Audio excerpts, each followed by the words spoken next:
Hi friends, welcome back to our chapter reading time. Let's read chapter 13 of Winter According to Humphrey. Are you ready?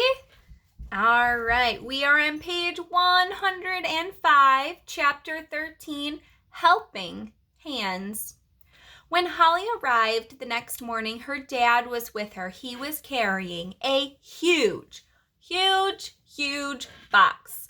Slow Down Simon rushed up and asked, "What's that?"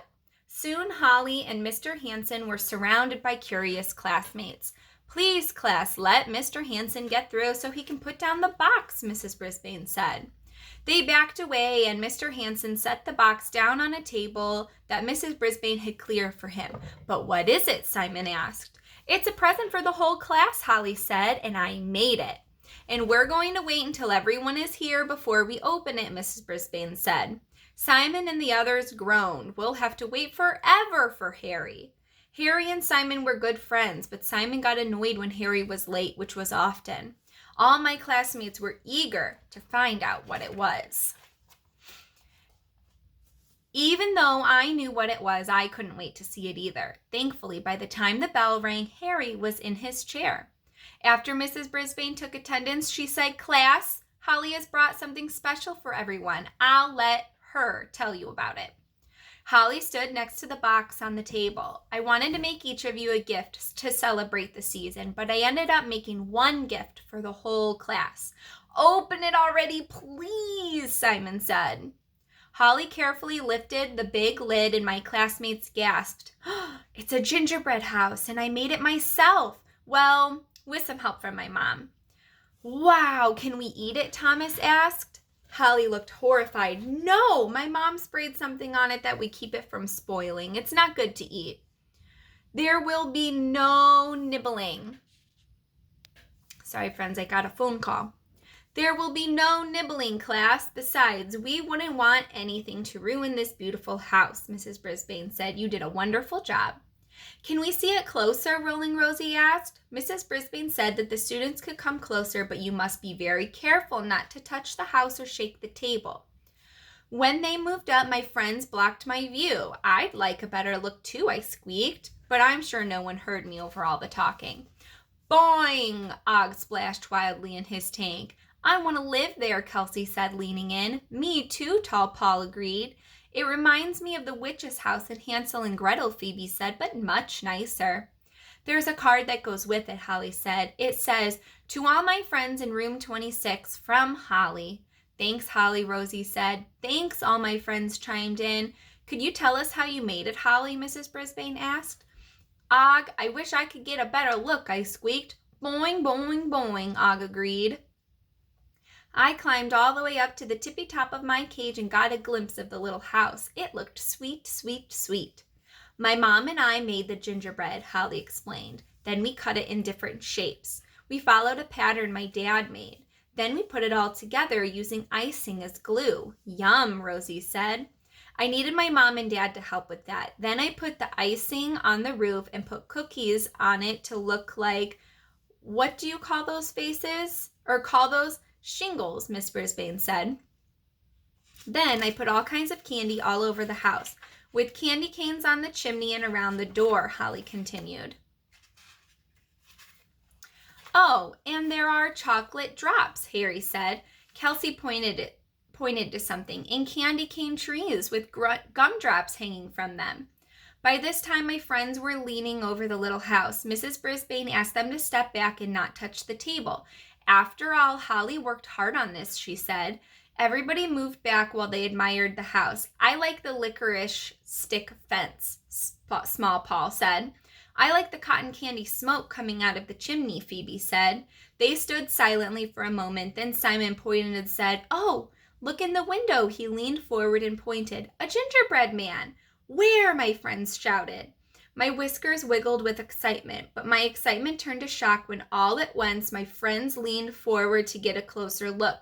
"Stop!" Mrs. Brisbane shouted, but it was too late. The table shook, the little house swayed from one side to another, and then crash! The gingerbread collapsed into a heap. Oh no, I feel so bad for Holly. "Og, it's falling to pieces," I squeaked to my neighbor. "Scree, scree," he replied. That's a sound he only makes in case of emergency. Og was right, this was definitely an emergency. "Oh no," Holly moaned. "No." Mrs. Brisbane made everyone stand back. "Stay calm, everyone." Holly was not calm. Her face was red and tears started running down her face. "I'm so sorry this happened," Mrs. Brisbane said, giving Holly a hug. "You worked so hard on it. I should have only let one student come up at a time to look at it." "I'm sorry, Holly," Rosie said. "Me too," Thomas added. "It was the most beautiful house on earth." Small Paul stepped forward to look at the wreck of the house. "It's broken, but it's not smashed," he said.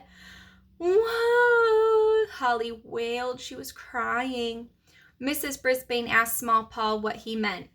"It might be possible to rebuild it," he said. Holly was sniffling so loudly, I'm not sure that she heard him. "Let's think about it," Mrs. Brisbane said, handing Holly a tissue. "Right now it's time for math. Please go back to your seats." Then she began talking about multiplication. "Doesn't she care?" I asked Og. Boing! Og seemed surprised as I was. Tears were still flowing down Holly's cheeks and she began to hiccup. Sometimes it's funny to hear a human hiccup, but this time it wasn't funny at all. "Holly, why don't you run to the nurse's office and lie down for a while," Mrs. Brisbane said. "I'll call her and tell her you're on your way." Holly nodded and left the room, loudly blowing her nose. Mrs. Brisbane wrote some math problems on the board, but I'm sure my friends weren't paying attention. "Can't we help her?" Kelsey whispered to Small Paul. He nodded. "There must be something we can do," Sophie whispered. Mrs. Brisbane turned to face the class. "What's going on?" she asked. "This isn't time for talking." Small Paul raised his hand. "We'd like to put that house back together," he said.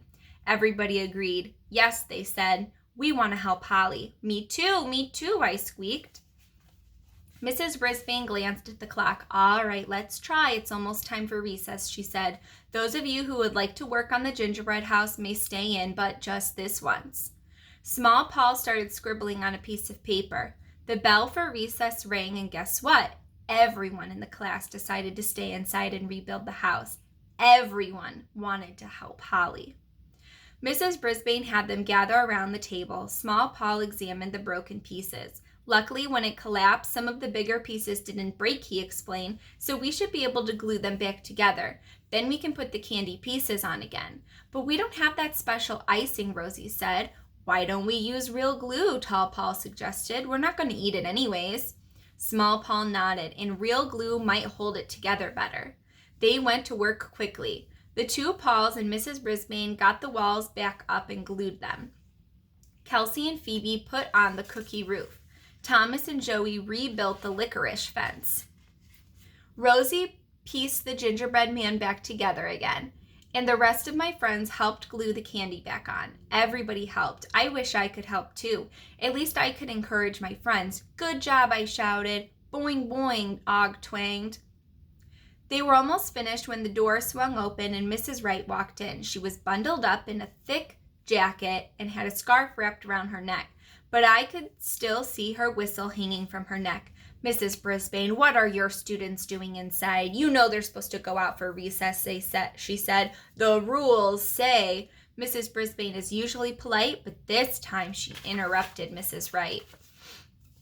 "I know about the rules," she said, "but we had an emergency in this class." She explained about the gingerbread house and the accident and how upset Holly was. "I think we can break the rules just this once so my students can help a friend who's in pain. Don't you?" Mrs. Brisbane smiled. I could see that Mrs. Wright was surprised, but then she shocked me. "I think so," she said. She looked at her watch. "You'd better get back to work. Recess will be over soon," and she left without blowing her whistle even once. By the time the bell rang, the house was put back together again. To squeak the truth, it didn't look quite the same.